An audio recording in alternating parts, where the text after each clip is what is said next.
കോവിൽമലയിലെ വിവിധ ഹൈമാസ്റ്റ് ലൈറ്റുകൾ പ്രവർത്തനരഹിതം. ഇതോടെ രാത്രികാലങ്ങളിൽ സാമൂഹ്യവിരുദ്ധരുടെ ശല്യത്തോടൊപ്പം ആളുകൾക്ക് സുരക്ഷിതമായി യാത്ര ചെയ്യാനും സാധിക്കാത്ത സ്ഥിതിയാണുള്ളത്.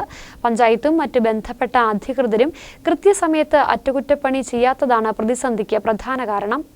കോവിൽമലയിലെ വഴിവിളക്കുകൾ മിഴിയടച്ചിട്ട് വർഷങ്ങൾ പിന്നിടുകയാണ്. നിരവധി തവണ പഞ്ചായത്തിനെ കാര്യം ധരിപ്പിച്ചിട്ടും നടപടിയുണ്ടായില്ല. ഇതോടെ രാത്രിയാകുന്നതോടെ കുറ്റാക്കൂരിരുട്ടിലാവുകയാണ് മേഖല. പ്രധാന ഇടങ്ങളിലെയെല്ലാം ഹൈമാസ്റ്റ് ലൈറ്റുകൾ മിഴിയടച്ചതോടെ സാമൂഹ്യവിരുദ്ധ ശല്യവും വർദ്ധിച്ചു വരികയാണെന്ന് പ്രദേശവാസികൾ പറയുന്നു.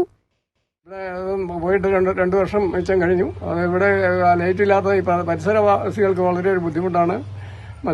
മദ്യപന്മാരുടെയും മറ്റ് ശല്യം കൂടുതലായിട്ട് ഇവിടെ അനുഭവപ്പെടുന്നു. അതിന് അത്യാവശ്യമായിട്ടും ഈ ലൈറ്റ് പുനഃസ്ഥാപിച്ച് ഇവിടെ, അതുപോലെ SMPD അവിടുത്തെ ലൈറ്റ് കത്താതെ ഇരുന്നിട്ട് 2 വർഷങ്ങൾ കഴിഞ്ഞിരിക്കുന്നു. അതും അത്യാവശ്യമായിട്ട്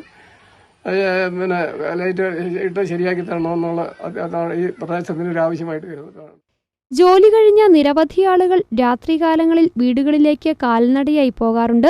വഴിവിളക്കുകളുടെ അഭാവത്തിൽ ഭീതിയോടെ വേണം മേഖലയിലെ ആളുകൾക്ക് വഴി നടക്കാൻ. കൂടാതെ കാട്ടുപന്നി അടക്കമുള്ള വന്യമൃഗശല്യം നേരിടുന്ന മേഖല കൂടിയാണിവിടം. കൃത്യസമയത്ത് മെയിന്റനൻസ് ചെയ്യാത്തതാണ് ഹൈമാസ്റ്റ് ലൈറ്റുകൾ തകരാറിലാകാൻ പ്രധാന കാരണം. അടിയന്തരമായി മിഴിയടച്ച ഹൈമാസ്റ്റ് ലൈറ്റുകൾ പ്രവർത്തനക്ഷമമാക്കുവാനുള്ള നടപടി അധികാരികൾ സ്വീകരിക്കണമെന്നാണ് പ്രദേശവാസികളുടെ ആവശ്യം. News bureau, Kattappana.